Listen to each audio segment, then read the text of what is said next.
بارشیں اور سیلاب، سندھ کے 23 اضلاع آفت زدہ قرار۔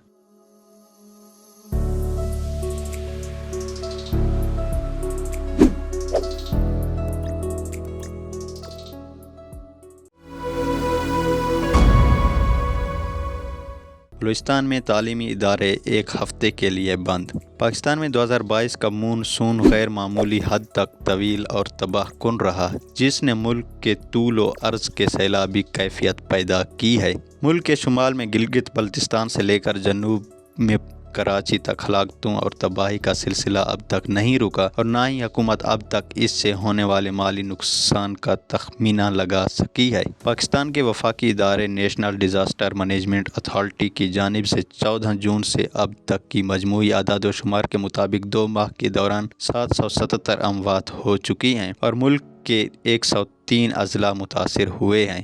محکمہ موسمیات کا کہنا ہے کہ بالائی سندھ میں موجود ہوا کے کم دباؤ میں اگلے 12 گھنٹے کے دوران شدید کمی کا امکان ہے، اور ایک اور ہوا کا کم دباؤ سندھ میں 23 اگست کو داخل ہوگا۔ اس رپورٹ میں یہ جاننے کی کوشش کی گئی ہے کہ پاکستان کے کون کون سے علاقے سیلاب سے متاثر ہوئے ہیں اور ان میں کیا نقصانات ہوئے ہیں۔ ساتھ ہی ساتھ متعلقہ اداروں سے یہ جاننے کی کوشش بھی کی گئی ہے کہ آنے والے دنوں میں صورتحال کیا ہوگی۔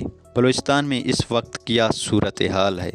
قومی سطح پر این ڈی ایم اے 14 جون سے اب تک کے نقصانات کے اعداد و شمار وقتاً فوقتاً جاری کرتا رہتا ہے۔ ان کے اعداد و شمار پر نظر دوڑائیں تو بلوچستان کا صوبہ سب سے زیادہ متاثر ہوا ہے، جہاں کے 34 اضلاع اور 3,60,000 سے زائد افراد سیلاب سے متاثر ہوئے ہیں۔ این ڈی ایم اے کے مطابق بلوچستان میں اب تک 216 اموات ہو چکی ہیں۔ دوسری جانب قدرتی آفات سے نمٹنے کے صوبائی ادارے پی ڈی ایم اے کے مطابق بلوچستان میں سنیچر اور اتوار کے روز بارشوں اور سیلاب سے مزید 18 افراد ہلاک ہوئے۔ بلوچستان ڈیزاسٹر مینجمنٹ کے اعداد و شمار کے مطابق جون کے وسط سے لے کر اب تک ہلاک ہونے والے افراد کی مجموعی تعداد 225 ہو گئی ہے۔ بلوچستان میں طوفانی بارشوں اور سیلابی ریلیوں سے نقصانات کا سلسلہ جاری ہے، جبکہ سیلاب اور متوقع بارشوں کے پیش نظر بلوچستان بھر میں ایک ہفتے کے لیے تعلیمی اداروں میں تعطیل کا اعلان کیا گیا ہے۔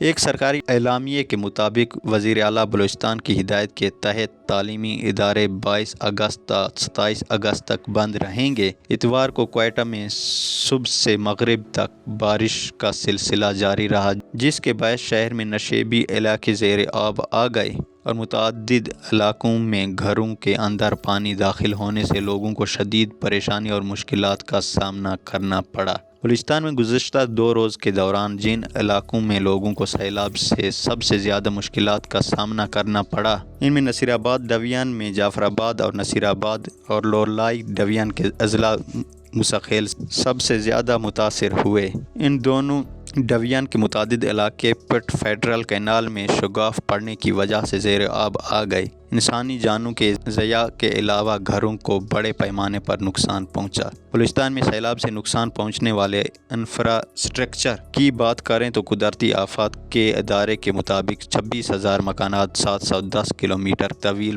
شاہراہیں، 18 پل اور 5 لاکھ سے زیادہ مویشی متاثر ہوئے۔ سڑکوں اور پلوں کو نقصان پہنچنے کی وجہ سے سبی اور جیکب آباد اور کوئٹہ کراچی ہائی کے سوا بلوچستان کا دیگر صوبوں سے زمینی رابطہ گزشتہ 4 روز سے منقطع ہے۔ تاہم کوئٹہ اور کراچی کے درمیان شاہراہ پر ٹریفک کو اتوار کے روز کسی حد تک بحال کر دیا گیا ہے۔ بلوچستان اور خیبر پختونخوا کے درمیان یوب دانہ سر شاہراہ پر لینڈ سلائیڈنگ کے علاوہ شاہراہ کو پہنچنے والے نقصان کے باعث ٹریفک کی روانی معطل ہے، جبکہ بلوچستان اور پنجاب کے درمیان ڈیرہ غازی خان کے راستے شاہراہ فورٹ منرو کے مقام پر بارشوں اور سیلابی ریلیوں کے باعث بند ہے۔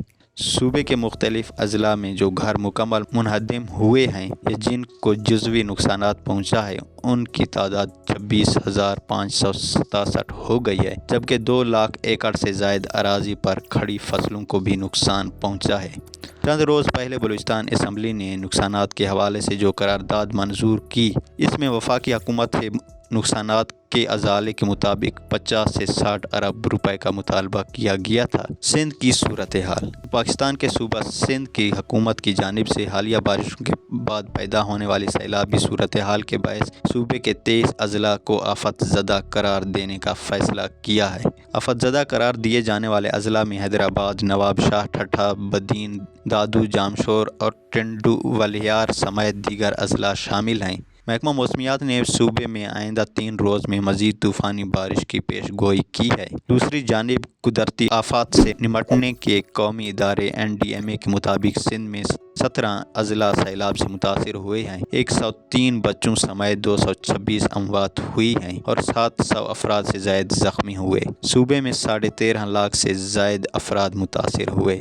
انفراسٹرکچر کے نقصان کی بات کریں تو 55,528 مکانات، 2100 کلومیٹر طویل سے زیادہ سڑکیں متاثر ہوئی ہیں، 45 اور 32 دکانیں بھی متاثر ہوئی۔ صوبائی حکومت کے مطابق کورنگی کے تمام یونین کونسلز میں گلی کوچوں اور نجی سوسائٹیز میں جمع بارش کے پانی کی نکاسی کا کام تیزی سے جاری ہے۔ وزیر اعلیٰ سندھ کا کہنا ہے کہ جیسے ہی بارشیں ختم ہوں گی انفراسٹرکچر کی مرمت کا کام شروع کر دیا جائے گا۔ وزیر اعلیٰ سندھ نے کہا کہ ہمارے شہروں کی نکاسی کا سسٹم 30 سے 40 ملی میٹر کا ہے، لیکن 300 ملی میٹر بارش ہونے کے باعث نکاسی میں وقت لگے گا۔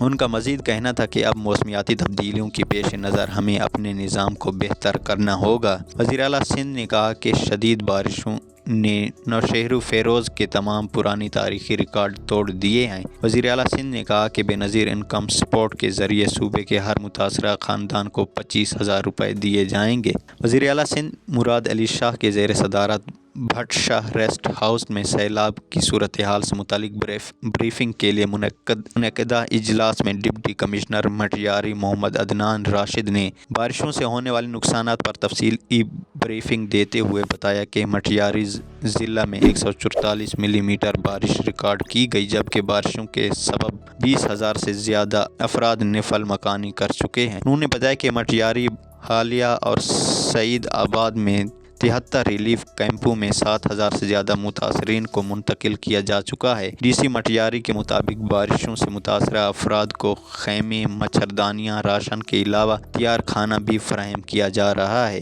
انہوں نے بتایا کہ ضلع میں خریف کی تیاری فصل کا 90% حصہ تباہ ہو چکا ہے اور بارشوں سے 203 جانور مر گئے ہیں۔ NDMA کے مطابق 2 روز قبل سندھ کے لیے 35 ٹرک پر مشتمل امدادی سامان روانہ کیا گیا، جس میں موجود راشن 84,000 افراد کے 7 دن کی ضروریات پوری کرے گا۔ پنجاب کی صورتحال۔ پنجاب میں اب تک کی حالیہ بارشوں اور سیلاب سے صوبے کے 3 اضلاع زیادہ متاثر ہیں، جن میں 151 اموات ہوئی اور 300 افراد مجموعی طور پر زخمی ہوئے ہیں۔ صوبے میں تقریباً 21,000 سے زیادہ مکانات، 33 کلومیٹر طویل سڑکیں بھی متاثر ہوئی، جبکہ NDMA کے اعداد و شمار کے مطابق 7 پلوں کو بھی نقصان پہنچا ہے۔ ڈیرہ غازی خان میں کوہ سلیمان پر ہونے والی طوفانی بارشوں سے برساتی ندی نالوں میں طغیانی ہے۔ نالہ وڈور میں تاریخ کا انتہائی اونچے درجے کا سیلاب ہے، جس سے اس کا مشرقی بند ٹوٹ گیا اور ڈیرہ غازی خان سے سخی سرور جانے والی روڈ پر قائم درجنوں بستیاں اور فیکٹریاں زیر آب آ گئیں۔ توسا شریف بستی موہانے والا کا حفاظتی بند ٹوٹ گیا۔ سیلابی پانی کا چشمہ رائٹ بینک کنال کی طرف موڑ دیا گیا ہے۔ بند ٹوٹنے کے بعد قریبی بستیوں کو شدید خطرات لاحق ہو گئے ہیں، جبکہ سیلاب سے متاثرہ علاقوں میں خوراک اور اشیاء ضروریہ کی شدید قلت پیدا ہو گئی۔ ضلع انتظامیہ نے توسا شریف کے کوہ سلیمان کے دور دراز علاقوں میں رابطہ سڑک سیلابی پانی میں بہہ جانے کے بعد ریسکیو ریلیف آپریشن کے لیے فوج سے ہیلی کاپٹر کی خدمت طلب کر لی ہے۔ اس سے قبل ڈائریکٹر PDMA پنجاب عثمان خالد نے BBC سے بات کرتے ہوئے بتایا تھا، ہمارے سروے ٹیمز بن چکی ہے، لیکن اب تک پانی کھڑا ہونے کی وجہ سے وہ ان علاقوں میں جا نہیں سکیں۔ ہمارا اندازہ ہے کہ 1 ستمبر سے ہماری ٹیم سروے شروع کر سکیں گی۔ خیبر پختونخوا کی صورتحال۔ ادھر خیبر پختونخوا کے 33 اضلاع سیلاب سے کسی نہ کسی حد تک متاثر ہوئے، جن میں اب تک بارشوں کی وجہ سے کئی سیلاب ریلے آئے۔ خیبر پختونخوا میں 78 بچوں سمیت 149 اموات ہو چکی ہیں جبکہ 186 افراد زخمی ہوئے ہیں۔ صوبے میں مجموعی طور پر 50,000 افراد متاثر ہوئے ہیں، لیکن انفراسٹرکچر کی مد میں نقصان بلوچستان کی طرح نہیں ہوا۔ 6.5 کلومیٹر کی سڑکیں اور 7 پل متاثر ہوئے جبکہ 13,000 سے زائد گھر جزوی یا مکمل طور پر تباہ ہوئے۔ خیبر پختونخوا کے ضلع ڈیرہ اسماعیل خان کے ڈپٹی کمشنر ڈیرہ نصر اللہ خان کے مطابق حالیہ سیلاب سے ضلع کے 147 دیہات اور 8,500 گھر متاثر ہوئے ہیں۔ انہوں نے سیلاب سے ضلع میں 7 اموات اور 15 افراد کے زخمی ہونے کی تصدیق کی ہے۔ ان کا کہنا ہے کہ علاقے میں سیلاب متاثرین کے لیے 6 ریلیف کیمپ قائم کیے گئے ہیں۔ متاثرین کو رہائش، خوراک، شیلٹر اور ادویات فراہم کی جا رہی ہے۔ ضلع انتظامیہ کا کہنا ہے کہ اب تک امدادی سامان کے 30 ٹرک متاثرہ افراد میں تقسیم کیے گئے ہیں۔ NDMA نے 2 روز قبل کہا تھا کہ خیبر پختونخوا میں 5,000 افراد کے لیے خیمے، ترپالیں اور مچھردانیاں پہنچا دی گئی ہیں۔ 12,000 افراد کے لیے راشن بیگ مہیا کیے گئے ہیں جو ان کے 7 دن کی ضروریات پوری کرے گا۔ گلگت بلتستان اور پاکستان کے زیر انتظام کشمیر۔ اگر گلگت بلتستان اور پاکستان کے زیر انتظام کشمیر میں بارش اور سیلاب کی تباہ کاریوں کے متعلق بات کریں تو قدرتی آفات سے نمٹنے کے قومی ادارے NDMA کے مطابق خطے میں مجموعی طور پر 44 اموات ہوئی، جہاں بلا ترتیب 6 اور 10 اضلاع میں تقریباً 10,000 افراد متاثر ہوئے اور 900 کے قریب مکانات متاثر ہوئے ہیں۔ واضح رہے کہ NDMA چیئرمین کے مطابق نقصانات کا یہ تخمینہ ابتدائی اطلاعات کی بنیاد پر لگایا گیا ہے، جس کو حتمی نہیں کہا جا سکتا۔ 17 اگست کو پریس کانفرنس میں chairman NDMA lieutenant general Akhtar Nawaz نے کہا کہ نقصانات کا جائزہ لینے کے لیے وفاق اور صوبوں کے ساتھ NDMA اور پاکستان فوج کام کریں گی۔